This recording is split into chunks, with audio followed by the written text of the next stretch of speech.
Okay, अस्सलाम वालेकुम। मेरी आवाज़ आ रही है?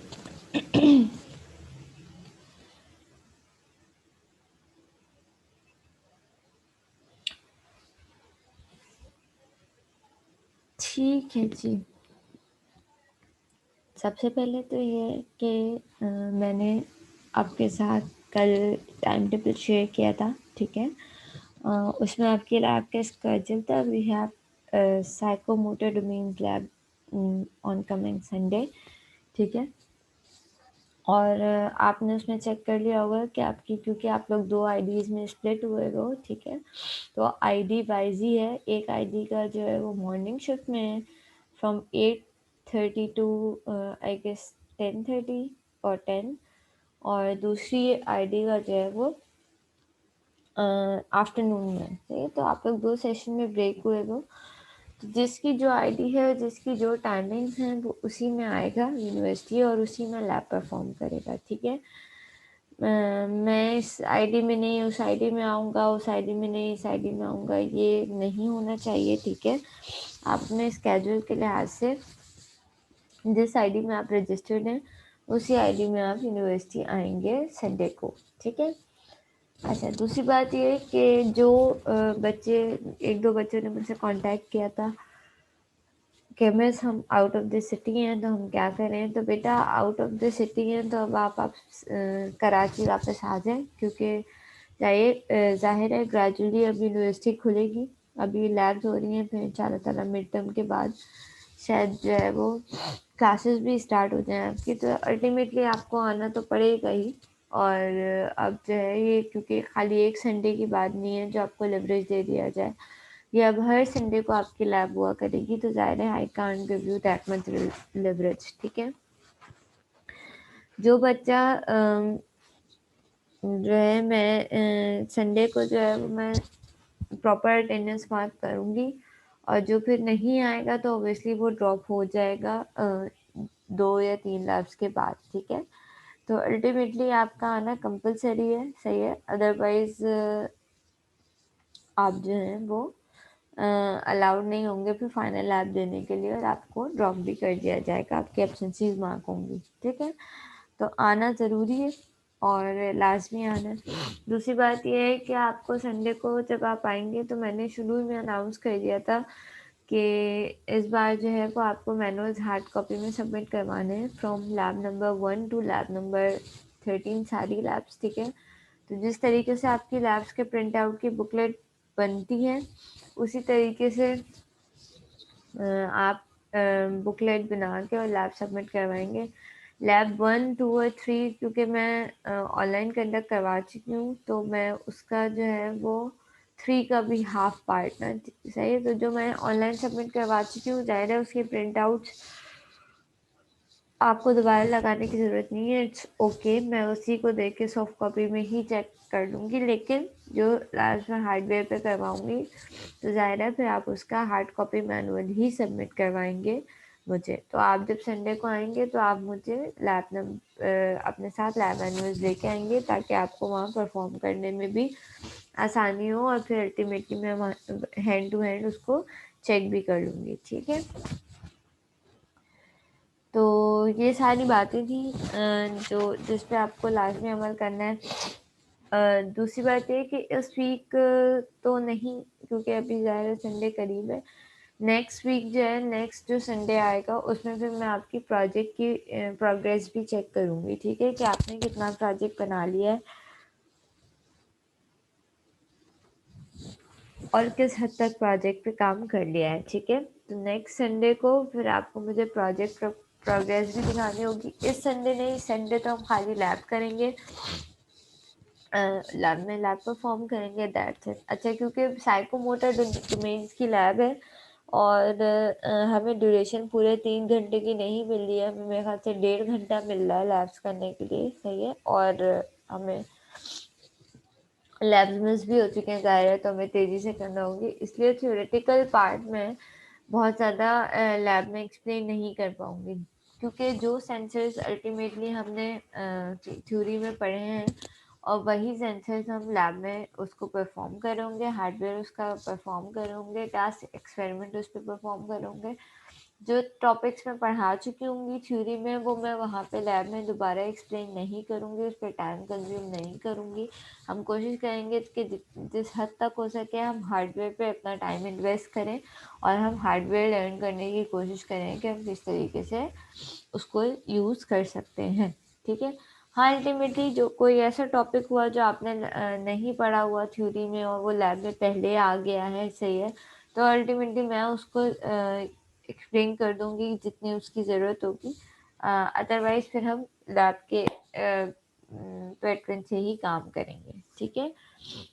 दो बातें जो मैं दोबारा बोल रही हूँ उसका खास ख्याल रखना। एक, आपको आना लाजमी है। ठीक है। प्रॉपर आपकी अटेंडेंस होगी और अपनी आईडी के स्केड्यूल के लिहाज से ही आना है। ठीक है। और दूसरी है,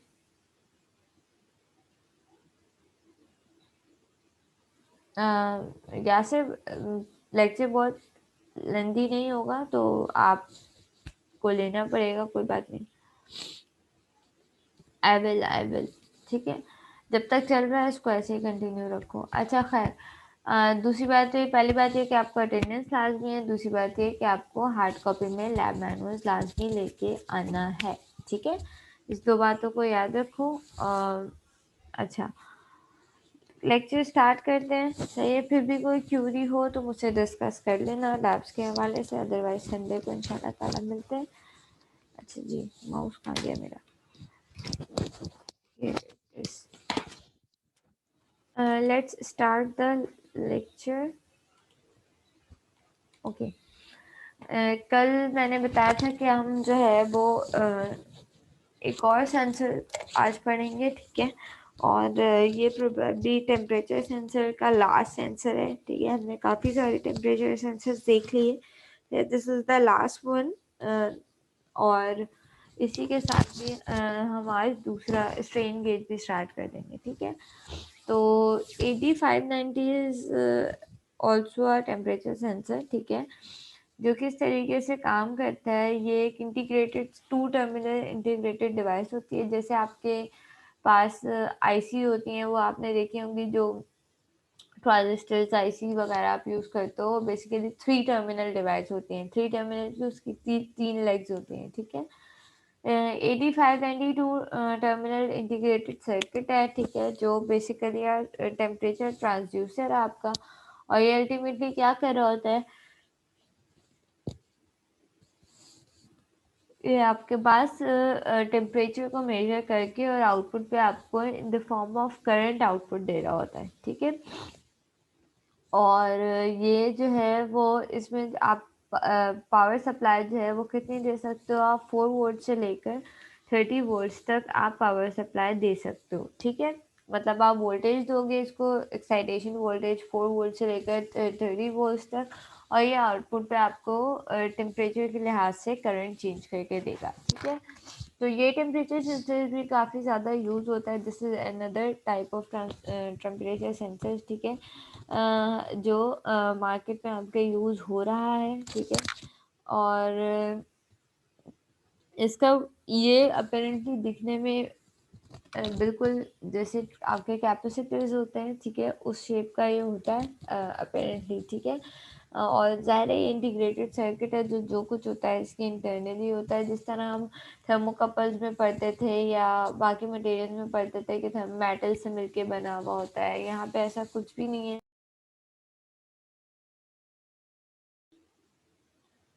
okay, sorry, there was internet issue. ठीक है।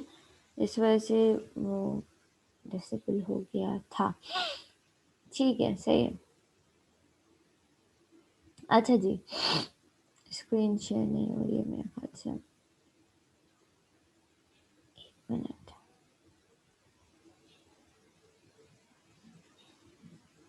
ओके। अच्छा, ये जो है आपके पास इसकी जो टेम्परेचर सेंसिंग रेंज है AD590 की, तो ये -55 डिग्री सेंटीग्रेड से लेकर 150 डिग्री सेंटीग्रेड तक है। ये हाई टेम्परेचर के लिए यूज़ नहीं होता बहुत ज़्यादा। ठीक है।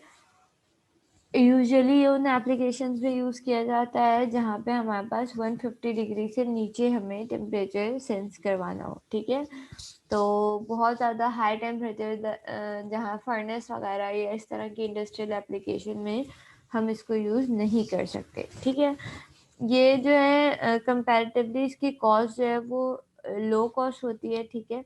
और इसका जो है वो इसमें इसके एडवांटेजेस क्या हैं कि हमें इसके साथ जो है वो कोई भी लीनियराइजेशन सर्किट या एम्पलीफायर या रेजिस्टेंस मेजरिंग सर्किट या कोल जंक्शन कंपनसेशन कुछ भी हमें इसके साथ एक्स्ट्रा जो है वो सर्किटरी नहीं लगानी पड़ती। जैसे कि हम जो है वो हमने आरटीडी सेंसर्स देखे, उसके साथ हमें क्या लगाना पड़ता था, उसकी रेजिस्टेंस मेजर करने के लिए हमें व्हीटस्टोन ब्रिज लगाना पड़ता था, ठीक है। कुछ सेंसर्स ऐसे होते हैं जिनके आउटपुट पे बहुत कम मिली वोल्ट्स आ रहे होते हैं, तो उनके आउटपुट को एम्पलीफाई करने के लिए हमें एम्पलीफायर्स लगाने पड़ते हैं वोल्टेज बढ़ाने के लिए, ठीक है। कुछ सर्किट्स ऐसे होते हैं जहाँ पे आपके पास आउटपुट लीनियर नहीं आ रहा होता, तो उसको लीनियर करने के लिए लीनियराइजेशन सर्किट्स लगाने पड़ते हैं। तो 8590 में ऐसा कोई भी डिसएडवांटेज नहीं है, इसमें हमें कोई भी एक्सटर्नल सर्किटरीज के साथ नहीं लगानी पड़ती। ये ऑल अलोन भी we can use this all alone, ठीक है, क्योंकि ये आउटपुट माइक्रो एम्पेयर्स में दे रहा होता है, दैट कैन बी मेजर्ड, ठीक है। हमारे पास बहुत सारे मेजरिंग टूल्स हैं जिसके थ्रू हम जो है वो टेम्परेचर मेजर कर सकते हैं माइक्रो एम्पेयर्स में, ठीक है। अच्छा, ये बहुत सारी एप्लीकेशंस हैं जिसमें यूज़ किया जा सकता है। ऐसी किसी भी जगह जहाँ 150 डिग्री सेंटीग्रेड से नीचे बिलो 150 डिग्री सेंटीग्रेड काम हो रहा हो, ठीक है। अच्छा जी, ओके। इसके फीचर्स क्या हैं? इसके फीचर ये हैं कि भाई आपके पास लीनियर करंट आउटपुट होता है, ठीक है। इसकी टेम्परेचर रेंज जो होती है वो -55 डिग्री सेंटीग्रेड से 150 डिग्री सेंटीग्रेड होती है, ठीक है। प्रो कंपैटिबल सेरेमिक, ये सेरेमिक पैकेज में होता है, मतलब जैसे आपके ट्रांजिस्टर्स वगैरह होते हैं, कैपेसिटर्स होते हैं, उस तरह की पैकेजिंग में होता है, तो मतलब इजीली कनेक्टेड है प्रोब वगैरह से, ठीक है। टू टर्मिनल डिवाइस है, हम वोल्टेज इनपुट देते हैं तो हमारे पास करंट आउटपुट आता है, सही है। जैसे हम 4 वोल्ट से 30 वोल्ट इसकी रेंज है, सही है। एक्यूरेट है, प्लस इसकी एक्यूरेसी क्या है, ±0.5 डिग्री सेंटीग्रेड, ठीक है। इसके अलावा आप जो है वो इसका जो वो है क्या कहते हैं, जो स्ट्रक्चर है इसका, जो बेस मतलब जो इसका वो बनाया हुआ है, आईसी डिज़ाइन की हुई है, ठीक है। ये जो है वो आइसोलेटेड है, मतलब वाटर प्रूफ है। इस पे जो है वो कोई भी एक्सटर्नल एयर या एक्सटर्नल इन्वायरमेंट का फर्क नहीं पड़ता, ठीक है। और कंपैरेटिवली जो है इसकी कॉस्ट क्या है, लो कॉस्ट है, ठीक है। तो दिस इज ऑल अबाउट 8590। इसकी बहुत ज़्यादा, क्योंकि दिस इज आईसी, तो इसकी बहुत ज़्यादा इस तरह से डिस्क्रिप्शन नहीं है, सिंपल है, टू टर्मिनल डिवाइस है और लो टेम्परेचर के लिए यूज़ की जाती है, ठीक है। आउटपुट लीनियर होता है इसका, इन टर्म्स ऑफ करंट होता है, ठीक है। तो ये थी 8590 की डिटेल्स, जो कि हम सेंसर्स जो है वो यूज़ करते हैं। अगेन हमने ये सारे टेम्परेचर सेंसर्स पढ़े, ठीक है। आपने देखा कि सबकी अलग अलग कंस्ट्रक्शन है, सबकी अलग अलग रेंजेस हैं, ठीक है। तो हम अलग अलग एप्लीकेशंस के लिहाज से, जहाँ जिसकी जिस सिचुएशन में ज़रूरत होती है, जिस हिसाब से जो टेम्परेचर सेंसर सूट कर रहा होता है, हम वो अपने सर्किट में यूज़ करते हैं, इन अपने सर्किट के लिहाज से, मतलब जो भी हम एप्लीकेशन डिज़ाइन कर रहे हैं, एप्लीकेशन के लिहाज से हम उस टेम्परेचर सेंसर को यूज़ करते हैं, ठीक है। अच्छा, next we have strain gauge, ठीक है। अब हम आगे देखेंगे स्ट्रेन गेज के। स्ट्रेन गेज क्या होता है, ठीक है। स्ट्रेन गेज बेसिकली आपके पास एक क्या है, स्ट्रेन गेज एक सेंसर है, और अगेन जो आपके पास स्ट्रेस या स्ट्रेन मेजर करने के लिए यूज़ किया जाता है, ठीक है। ये बेसिकली इन्वेंट हुआ 1938 में, सही है, बाय एडवर्ड्स ई सिमन एंड अर्थर सी र्यूज, रग या यूज जो भी पढ़ेंगे इसको, ठीक है। अच्छा जी, इन्होंने ये इन्वेंट किया और ये ज़्यादातर जो है वो जियो टेक्निकल फील्ड में यूज़ किया जाता है, ठीक है।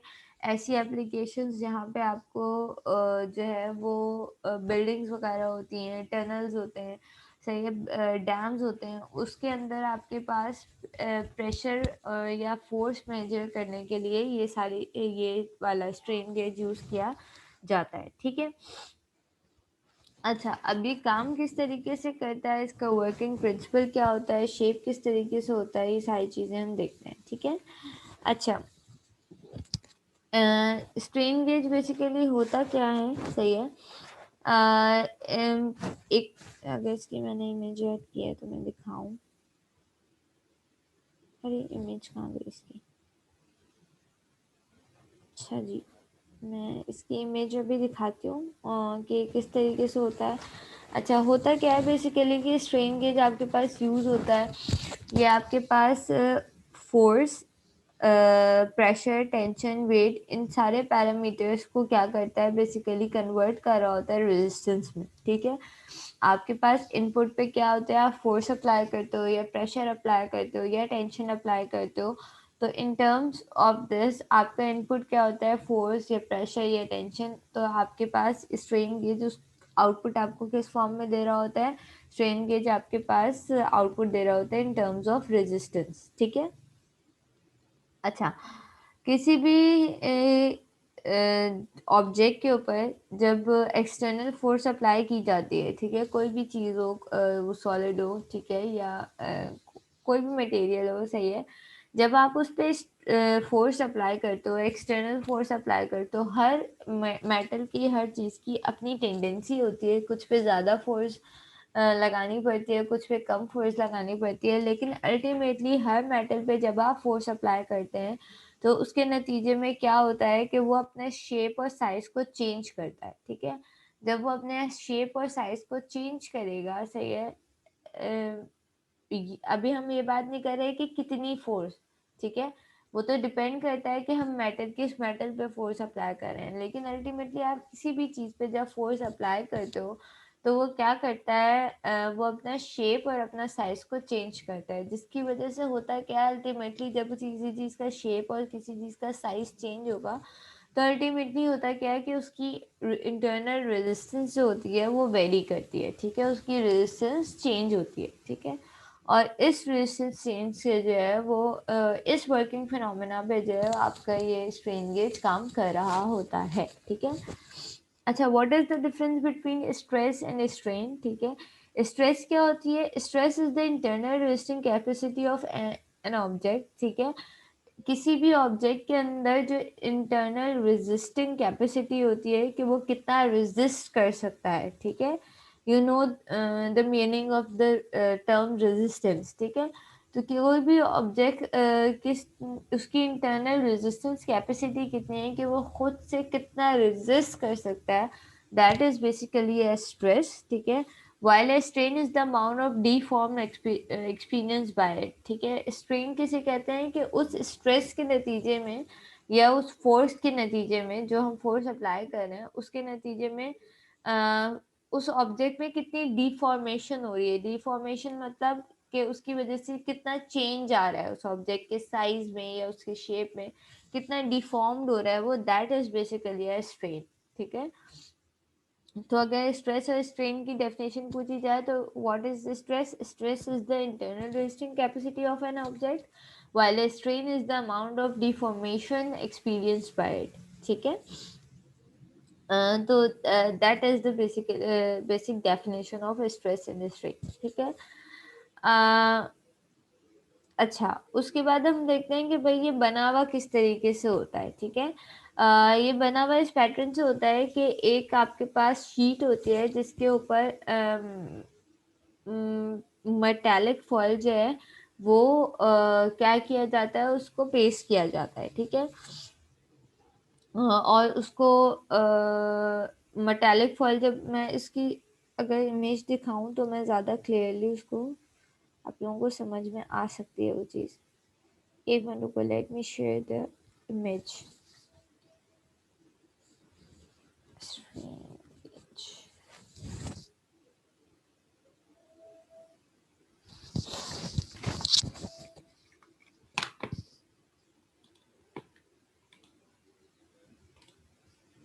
ओके,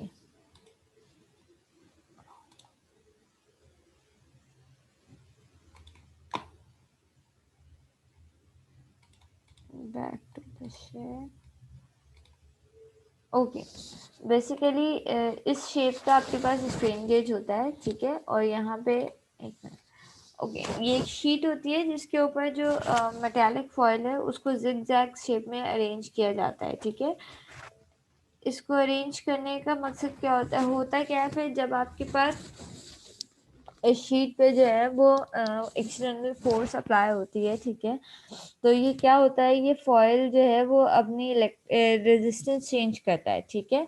फोर्स के नतीजे में इसकी इंटरनल रेजिस्टेंस चेंज होती है, और इंटरनल रेजिस्टेंस चेंज होने के नतीजे में जो है आपके पास आउटपुट पे चेंज इन रेजिस्टेंस आ रहा होता है, जिसके नतीजे में आप उसको मेजर कर सकते हो, ठीक है। अब इस रेजिस्टेंस को आप मेजर करने के लिए आप क्या यूज़ कर सकते हो, आप व्हीटस्टोन ब्रिज यूज़ कर सकते हो। You can say this is small amount of change, ठीक है। ये रेजिस्टेंस जो होती है बहुत अल्टीमेटली चेंज तो हो रही होती है, लेकिन इतनी ज़्यादा मतलब चेंज नहीं होता। तो उसके लिए जो फिजिबल तरीका है इसको मेजर करने का, वो है Wheatstone bridge. And now you know what is the Wheatstone bridge, ठीक है। व्हीटस्टोन ब्रिज के नतीजे में हम क्या करते हैं, हम चार रेजिस्टेंसेस का जो है वो वोल्टेज डिवाइडर फॉर्म करते हैं इस तरीके से कि जहाँ पे हमारे पास तीन नोन रेजिस्टेंस होती हैं और एक अननोन होती है। उन तीन नोन रेजिस्टेंस के को यूज़ करते हुए हम फोर्थ अननोन रेजिस्टेंस की वैल्यू डिटरमाइन कर सकते हैं, ठीक है। तो बेसिकली इस तरीके से हम व्हीटस्टोन ब्रिज को यूज़ करते हुए हम स्ट्रेन गेज को व्हीटस्टोन ब्रिज में कनेक्ट करते हैं, और उसके यूज़ करते हुए आप क्या निकाल सकते हो, उसके रेजिस्टेंस मेजर कर सकते हो, ठीक है। अच्छा, कितना चेंज इन रेजिस्टेंस आ रहा होता है, ये इसको कहा जाता है गॉज फैक्टर, ठीक है। गॉज फैक्टर क्या होता है, change in resistivity is measured by a Wheatstone bridge which is related to strain by a quantity called gauge factor।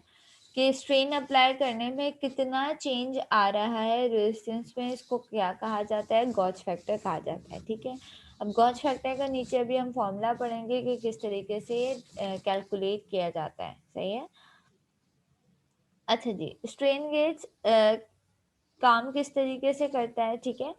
हम ये कहते हैं कि भाई जब भी हम किसी कंडक्टर पे, अब मैंने ये बात बताई कि जब भी हम किसी चीज़ पे फोर्स अप्लाई करते हैं तो अल्टीमेटली क्या चेंज होती है, उसकी रेजिस्टेंस चेंज होती है, ठीक है। और रेजिस्टेंस बेसिकली किस चीज़ के पे डिपेंडेंट होती है, ठीक है। रेजिस्टेंस डिपेंडेंट होती है आपके पास लेंथ और क्रॉस सेक्शन एरिया पे, ठीक है। किसी भी चीज़ की length and cross section area change होगा तो अल्टीमेटली उसकी रेजिस्टेंस चेंज होगी। रेजिस्टेंस का फॉर्मूला बेसिकली होता है R is equal to L/A, ठीक है। तो the resistance in any conducting device is dependent on its length as well as the cross section area, ठीक है। सपोज अब हम सपोज करते हैं हम गॉज फैक्टर बेसिकली कैलकुलेट करना चाह रहे हैं, सॉरी हम स्ट्रेन कैलकुलेट करना चाह रहे हैं जिससे अल्टीमेटली हम गॉज फैक्टर कैलकुलेट करेंगे, ठीक है। तो हम किसी भी चीज़ का स्ट्रेन कैसे कैलकुलेट कर सकते हैं कि उसमें कितना चेंज आया है, ठीक है। Suppose L1 is the original length of the wire, L1 एक वायर की ओरिजिनल लेंथ है, ठीक है। और L2 उसकी न्यू लेंथ है, ठीक है। जब आपने फोर्स अप्लाई की तो उसके बाद उसकी लेंथ या क्रॉस सेक्शन एरिया चेंज हुआ, उसमें चेंज आया, ठीक है। तो L2 is the new length, सही है। तो हम स्ट्रेन कैसे अप्लाई स्ट्रेन कैसे कैलकुलेट कर सकते हैं, स्ट्रेन इज इक्वल टू जिसे एप्सिलॉन से रिप्रेजेंट किया हुआ है, ये is equal to L2 minus L1 divided by L1, ठीक है। कि new length minus original length divided by original length, तो हम इसके स्ट्रेन कैलकुलेट कर सकते हैं, ठीक है। अच्छा जी, जब हम ओके, बेसिकली हम जब एक्सपेरिमेंट कर रहे होते हैं, सही है, प्रैक्टिकल लाइफ में, सही है। तो हम स्ट्रेन गेज को किसके अंदर यूज कर रहे होते हैं, बेसिकली हमने लोड सेल के अंदर इसको यूज कर रहे होते हैं, ठीक है। In the case of real life monitoring while constructing a concrete structure or monument, the load is applied at the load application point of a load cell that consists of a strain gauge underlying it, ठीक है। उसके अंदर क्या, load cell के अंदर क्या लगा हुआ होता है, स्ट्रेन गेज लगा होता है। As soon as the force is exerted, the strain gauge is deformed, and this deformation causes change in electrical resistance, which ultimately change the output voltage, ठीक है।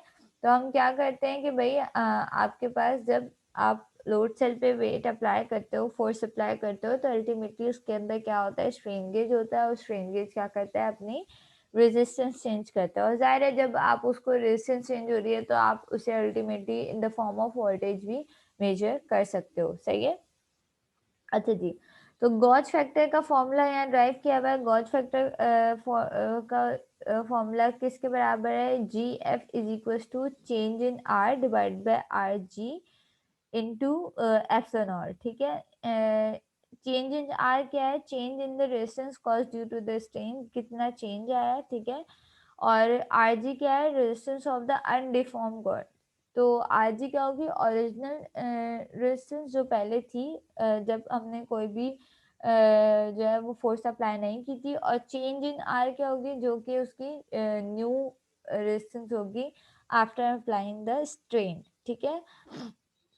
और ई क्या है, ई स्ट्रेन अभी आपने ऊपर कैलकुलेट किया, that is L2 minus L1 divide by L1, ठीक है, जो कि हमने लेंथ के थ्रू कैलकुलेट किया था। तो इस फॉर्मूले के थ्रू आप क्या कैलकुलेट कर सकते हो, गॉस फैक्टर कैलकुलेट कर सकते हो किसी भी मटेरियल का, ठीक है।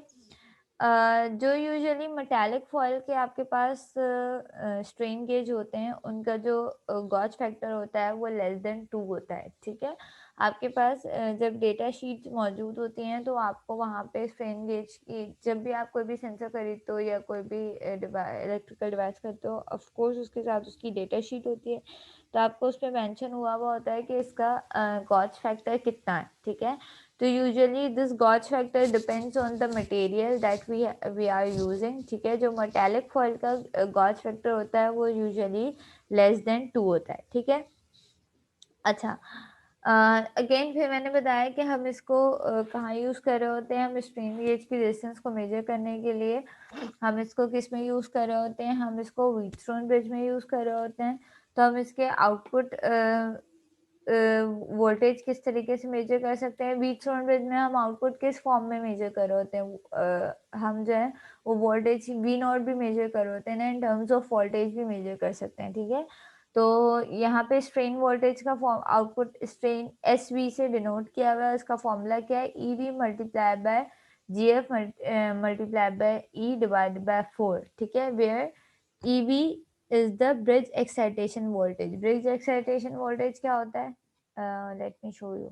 ये जो वी एक्स दे रहे होते हैं, आपको वी एक्स दे रहे होते हैं, ब्रिज को जो एक्साइटेशन वोल्टेज दे रहे होते हैं, दैट इज ई वी।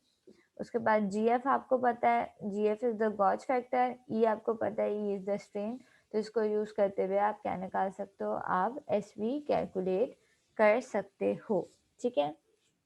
अच्छा, अगेन मैंने अभी बताया कि डिफरेंट मटेरियल्स का अलग अलग गॉज फैक्टर हो सकता है, ठीक है। जो आपके पास मेटल फॉयल स्ट्रेन गेज होता है उनका गॉज फैक्टर 2 से 5 के दरमियान होता है। थिन फिल्म मेटल्स जो होते हैं उसका 2 होता है, ठीक है। सिंगल क्रिस्टल सिलिकॉन मटेरियल जो होता है उसका -125 से 200 तक होता है।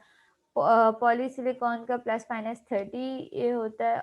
जी टैप जी का 102 और थिक फिल्म रेजिस्टेंस का 100। तो अलग अलग मेटल का गॉज फैक्टर जो होता है वो डिफरेंट डिफरेंट गॉज फैक्टर्स होते हैं, जो यूजुअली आपको पहले से डेटा शीट में डिफाइन किए हुए होते हैं, से कि किस मेटल का आप स्ट्रेन गेज यूज करो उसी हिसाब से, ठीक है। अच्छा जी, अगेन वर्किंग इसका प्रिंसिपल क्या है, समझ में ये बात आ गई है। अब उसको अगेन एक दफ़ा देख लेते हैं कि भाई आपके पास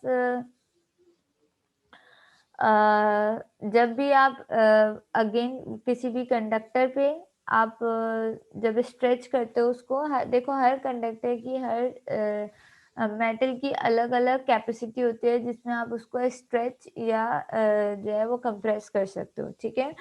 जब भी आप किसी भी चीज़ को स्ट्रेच करते हो, किसी भी कंडक्टर को स्ट्रेच करते हो, ठीक है? तो उसके अंदर क्या होता है कि उसकी एक इलास्टिसिटी लिमिट होती है, ठीक है? इलास्टिसिटी लिमिट क्या होती है कि भई एक तार है, सही है? उसकी एक अपनी लिमिट है, मैं एक हद तक उसको खींच सकती हूँ, एक हद तक मैं उसको स्ट्रेच कर सकती हूँ, ठीक है? अल्टीमेटली क्या होगा जब मैं उसको ओवर स्ट्रेच करूँगी तो वो ब्रेक डाउन हो जाएगा, ठीक है? कुछ देर तक तो वो स्ट्रेच होगा, मतलब कुछ फ़ोर्स अप्लाई करने से तो वो स्ट्रेच होगा, लेकिन अल्टीमेटली उसकी एक लिमिट होगी, उसके बाद वो ब्रेक हो जाएगा। जैसे आप इसकी एग्ज़ाम्पल ले लो, रबर बैंड्स होते हैं, ठीक है? सिर्फ़ एग्ज़ाम्पल के लिए समझा रही हूँ। रबर बैंड में क्या होता है जब आप इस क्योंकि उसमें इलास्टिसिटी कैपेबिलिटी होती है, ठीक है? कुछ मेटल्स में ज़्यादा होती है, कुछ में कम होती है। हम रबर बैंड की बात कर लेते हैं कि रबर बैंड में आपके पास जब आप रबर बैंड को स्ट्रेच कर रहे हो तो ठीक है, तो रबर बैंड को स्ट्रेच करने के नतीजे में वो क्या होता है, वो मतलब क्या हो जाता है जब आप उसको स्ट्रेच करते हो तो वो उसकी लेंथ बढ़ जाती है और उसकी विड्थ कम हो जाती है, मतलब वो थिन हो जाता है और लॉन्ग हो जाता है, ठीक है? लेकिन होता क्या है अल्टीमेटली जब हम ओवर फोर्स अप्लाई करते हैं तो एक वक़्त आता है कि वो ब्रेक हो जाता है, टूट जाता है, ठीक है? तो इसका मतलब क्या है कि हर कंडक्टर की अपनी एक कैपेसिटी है जिस हद तक आप उसको स्ट्रेच कर सकते हो और उस लिमिट से पहले-पहले जब तक वो टूटे ना, तो अगर आप उसको स्ट्रेच करते हो विदिन दैट लिमिट कि वो ब्रेक ना हो, तो वो क्या होता है वो नैरो हो जाता है। जब आप उसको स्ट्रेच करते हो तो उसका लेंथ बढ़ जाती है, लॉन्ग हो जाता है और उसका साइज़ जो है, विड्थ जो है वो कम हो जाती है, नैरो हो जाता है। जिस तरह के से आप रबर बैंड में देखते हो, ठीक है? तो इसके नतीजे में क्या होता है, ज़ाहिर है जब उसकी लेंथ चेंज होगी और उसकी विड्थ चेंज होगी तो अल्टीमेटली आपके पास क्या चेंज हो रही होगी, रेजिस्टेंस चेंज हो रही होगी और इसी फिनोमेना पे आपका जो है वो स्ट्रेन गेज काम कर रहा होता है। सिमिलरली जब आप किसी भी चीज़ को कंप्रेस करते हो, ठीक है? तो वो क्या होता है वो किसी भी चीज़ को दबाते हो, जैसे आपके पास फ़ोम्स होते हैं, ठीक है? आप फ़ोम को दबाते हो, आप उसको कंप्रेस करते हो तो वो क्या होता है उसका साइज़ छोटा हो जाता है, शॉर्ट हो जाता है और उसकी विड्थ बढ़ जाती है, ठीक है? उस किसी भी चीज़ को प्रेस करते हो आप उसपे उसको कंप्रेस करते हो तो क्या होता है जो है वो साइज़ छोटा हो जाता है और विड्थ बढ़ जाती है, ठीक है? तो अल्टीमेटली किसी भी तरह का चेंज हो, चाहे वो स्ट्रेच करने से हो या कंप्रेस करने से हो, किसी भी चीज़ के लेंथ और विड्थ चेंज होने की वजह से अल्टीमेटली होता क्या है आपके पास कि उसकी रेजिस्टेंस चेंज हो रही होती है, ठीक है? क्योंकि रेजिस्टेंस का फॉर्मूला क्या है? L divided by R L divided by A and that is L is the length and A is the cross section area, ठीक है? तो इस जो है वो फिनोमेना पे आपका स्ट्रेन गेज काम कर रहा होता है, ठीक है? अच्छा, अगर इसमें नोटिस करो तो इसके ऊपर जो आपके पास फॉइल कनेक्ट किया हुआ है in the shape of zigzag shape में ये जो है वो प्लेस किया हुआ है, ठीक है? स्ट्रेट लाइन्स में प्लेस नहीं किया हुआ, बहुत सारी पैरेलल लाइन्स हैं जिसको ज़िगज़ैग शेप में जो है वो प्लेस किया हुआ है। इसकी जो है वो 2 वजूहात हैं। एक तो वजूहात ये है कि ये इसे ओवरहीटिंग से बचाता है, ठीक है? कि फ़ोर्स अप्लाई करने से ये हीट अप ना हो जाए, सही है? मल्टीपल वो होती हैं तो अगर सिंगल ट्रेस होगी तो उसका हीट अप होने के चांसेस ज़्यादा हैं, ठीक है? दूसरे बात ये है कि ये जो है वो मल्टीपल लाइन्स होने से, मल्टीपल ट्रेसेस होने से इसकी सेंसिटिविटी ज़्यादा बेहतर होती है, ज़्यादा बेहतर ये आउटपुट देता है as compare to the single strain, ठीक है? एक लाइन बनाऊँगी मैं तब भी उसपे फ़ोर्स अप्लाई करने से रेजिस्टेंस तो चेंज होगी लेकिन मुझे मल्टीपल लाइन्स पे ज़्यादा हाईली एक्यूरेट आउटपुट मिलेगा, ठीक है? तो इसलिए ये इस तरीके से ज़िगज़ैग शेप में अरेंज की हुई होती हैं, सही है? अच्छा जी। अ उसके बाद क्या चीज़ है भई ये तो आपने पढ़ लिया कि गॉस फैक्टर किस तरीके से यूज़ करते हैं, ठीक है। अगेन फिर मैंने बताया कि हम इसको किस इसके रेजिस्टेंस मेजर करने के लिए हम इसको किस सर्किट में यूज़ कर सकते हैं, हम इसको व्हीटस्टोन ब्रिज से सर्किट में यूज़ कर सकते हैं। व्हीटस्टोन ब्रिज आपने पढ़ा हुआ है कि क्या होता है भाई। व्हीटस्टोन ब्रिज में हम बेसिकली ब्रिज को बैलेंस करके 3 रेजिस्टेंस हमारे पास नोन होती है और 4th रेजिस्टेंस हमारे पास अननोन होती है। हम एक रेजिस्टेंस को वेरिएबल बना देते हैं ताकि हमें ब्रिज को बैलेंस करने में आसानी हो जाए, ठीक है। फॉर सपोज हमने L1 और R1 और R4 जो है वो हमने फिक्स रेजिस्टर्स ले लिया। R2 को हमने क्या किया, पोटेंशियोमीटर या वेरिएबल रेजिस्टर ले लिया और R3 की जगह हमने अपना स्ट्रेन गेज लगा दिया। तो बाय यूजिंग दिस सर्किट हम इसके जो है वो रेजिस्टेंस मेजर कर सकते हैं। और चाहे रेजिस्टेंस जब आप किसी चीज़ की मेजर कर सकते हैं तो अल्टीमेटली आप उसे इन the form of voltages convert कर सकते हैं, ठीक है। करेक्टरिस्टिक्स क्या है आपके स्ट्रेन गेज की? They are highly precise and don't get influenced due to the temperature changes. ये बहुत ज़्यादा प्रिसाइज होते हैं, टेम्परेचर चेंज होने से इस पर ज़्यादा फर्क नहीं पड़ता। Okay, they are ideal for long distance communication, ठीक है। लॉन्ग डिस्टेंस कम्युनिकेशन के लिए अच्छे हैं। स्ट्रेन गेज जो है इजी मेंटेनेंस है इसकी और काफ़ी लॉन्ग लास्टिंग होते हैं, ठीक है। मतलब ज़्यादा लंबे अरसे तक ख़राब नहीं होते, ठीक है। The production of strain gauge easy because simple operating principle number. इसको बनाना, इसकी प्रोडक्शन आसान है, सही है, क्योंकि इसमें इतने ज़्यादा कंपोनेंट यूज़ नहीं हुए हुए, ठीक है। ये जो है वो लॉन्ग टर्म इंस्टॉलेशन के लिए यूज़ होता है, मतलब आप इंडस्ट्रीज वगैरह में काफ़ी टाइम के लिए इसको यूज़ कर सकते हो। ये इतने ज़्यादा जल्दी ख़राब नहीं होता, इतना सेंसिटिव मटेरियल नहीं होता, ठीक है। अच्छा जी, इसको जो प्रोड्यूस किया है एक कंपनी है आपकी कार्डियो राइट, ठीक है, जो ये बनाती है बेसिकली स्ट्रेन गेज बनाती है। और इनके जो स्ट्रेन गेज के मेटल्स होते हैं वो सील्ड होते हैं, सही है, और स्टेनलेस स्टील से बने हार्मेटिकली सील्ड होते हैं। हार्मेटिकली सील्ड का मतलब ये होता है कि ये एयर टाइट्स होते हैं, सही है, मतलब इसके अंदर जो है वो एयर या इन्वायरमेंट का या इन्वायरमेंटल उसका कोई फर्क नहीं पड़ता इसके इंटरनल सर्किटरी पे, ठीक है। मतलब ये ख़राब नहीं होते एयर की वजह से या इन्वायरमेंट की वजह से, ठीक है। ये हार्मेटिकली सील्ड होते हैं, सील्ड किया हुआ होता है इसके सर्किट को, इंटरनल सर्किट को। और ये स्टेनलेस स्टील से बने हुए होते हैं, तो इसकी वजह से ही दे आर वाटर प्रूफ, ठीक है। अच्छा, they are fully encapsulated for protection against handling and installation damage. ये फुली इनकैप्सुलेटेड होते हैं कि आपको डैमेजेस से और मतलब हैंडलिंग में कोई मसला नहीं होता, आपको ख़तरा नहीं होता इससे, ठीक है। The remote digital read out for strain gauge also possible. आप इसको रिमोटली मेजर भी कर सकते हो, ठीक है। मतलब ज़ाहिर है इंडस्ट्रीज वगैरह में प्लांट पे जब सेंसर्स लगे हुए होते हैं तो आप उसका रीड आउट जो है वो मॉनिटरिंग रूम में कर रहे होते हो, तो आप इसको रिमोटली मॉनिटर भी कर सकते हो, ठीक है। स्ट्रेन गेज यूज़ करना क्यों ज़रूरी है? स्ट्रेन गेज भाई जियो टेक्निकल डोमेन में बहुत ज़्यादा यूज़ होता है, जैसे टनल्स वगैरह बनाने में, डैम्स वगैरह, बिल्डिंग्स वगैरह, क्योंकि उसके अंदर इंटरनल प्रेशर होता है और जिसकी वजह से जो है वो टनल्स वगैरह में जो है वो ब्लास्ट होने के ख़तरा होते हैं, बिल्डिंग वगैरह में ओवर स्ट्रेस होने की वजह से ख़तरा होता है। तो इन सारी जगहों पे ये स्ट्रेन गेज को यूज़ किया जाता है ताकि आपके पास किसी भी एक्सीडेंट या किसी भी नुकसान से बचा जा सके, ठीक है। अच्छा जी, okay, strain gauge are installed on these structures. हम इसको और भी बहुत सारी एप्लीकेशन है, एरोस्पेस वगैरह में भी इसको यूज़ किया जाता है, ठीक है।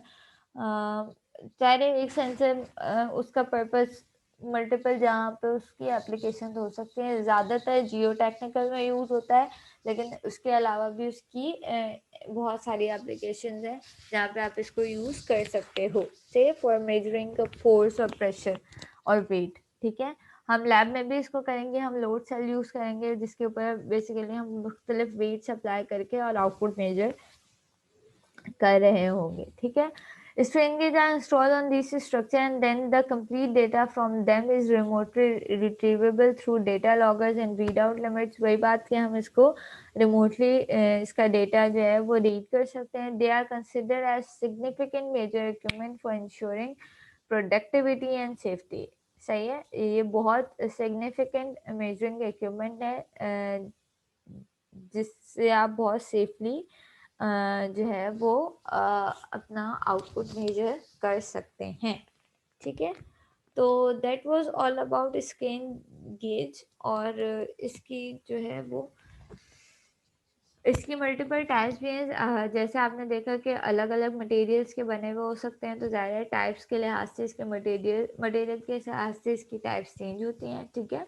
और इसीलिए ये अलग अलग एप्लीकेशंस में यूज़ किया जाता है, ठीक है, फॉर मेजरिंग द फोर्स और प्रेशर और वेट, ठीक है, किसी भी चीज़ का। और इन टर्म्स ऑफ रेजिस्टेंस आपके पास आउटपुट आ रहा होता है, ठीक है।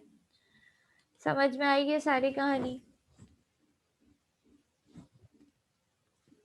कोई मसले मसाइल?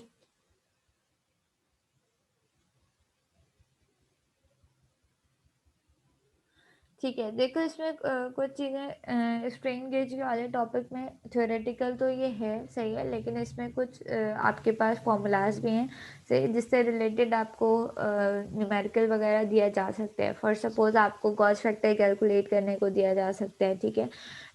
और आपको बीटस्टोन ब्रिज में स्ट्रेन गेज लगा के उसकी कैलकुलेशन करने को दी जा सकती है, ठीक है। तो थिंक आप इस टॉपिक से रिलेटेड आपके पास न्यूमेरिकल्स बन सकते हैं, ठीक है। तो इस चीज़ को ध्यान में रखना है, इसके फॉर्मूलाज वगैरह को जो है वो प्रैक्टिस में रखना कि किस तरीके से आप इसके फॉर्मूलाज यूज़ कर सकते हो, ठीक है। सिनेरियो बेस्ड क्वेश्चन हो सकते हैं कि भाई एक सर्किट था, उसकी ये लेंथ थी और फिर ये हो गई, तो आप इसका स्ट्रेन कैलकुलेट करें, गॉस फैक्टर कैलकुलेट करें, इस तरीके से, ठीक है। या व्हीटस्टोन ब्रिज के हवाले से इसका कोई क्वेश्चन हो सकता है, तो आप इसको न्यूमेरिकली, ये टॉपिक न्यूमेरिकली भी इंक्लूड हो सकता है, ठीक है, because we have formulas in it, ठीक है। क्लियर है?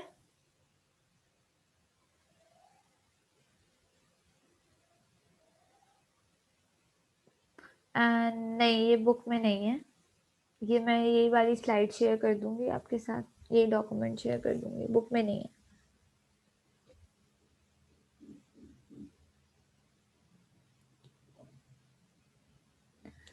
ठीक है जी, इंशाल्लाह ताला हम संडे को मिलते हैं, सही है। और अगेन मैं जिन बच्चों ने लेट ज्वाइन किया, मैं दोबारा बता रही हूँ कि आपको अपनी टाइमिंग्स देख लो, आईडीज में डिवाइडेड हो, अपने टाइम पे आपको यूनिवर्सिटी आना है संडे को, और लैब मैनुअल प्रिंटेड फॉर्म में लेके आना है सारे, जैसे बुकलेट बनती है वैसे आपको बुकलेट लेके आनी है, ठीक है। कोई बहुत जेन्युइन इशू हो, किसी का आप प्रिंट आउट ना करवा सकता हो, तो मुझसे डिस्कस कर लेना, लेकिन कोशिश करना कि लेके आओ, सही है, वरना लैब में फिर मसला होगा, लैब परफॉर्म करने में, और ज़ाहिर है फिर मुझे चेकिंग में भी मसला होगा, ठीक है। चल तारा, संडे को मिलते हैं, जब तक फी अमान अल्लाह। ठीक है, सही है, मैं देख लेती हूँ एहतशाम का इशू नवीरा।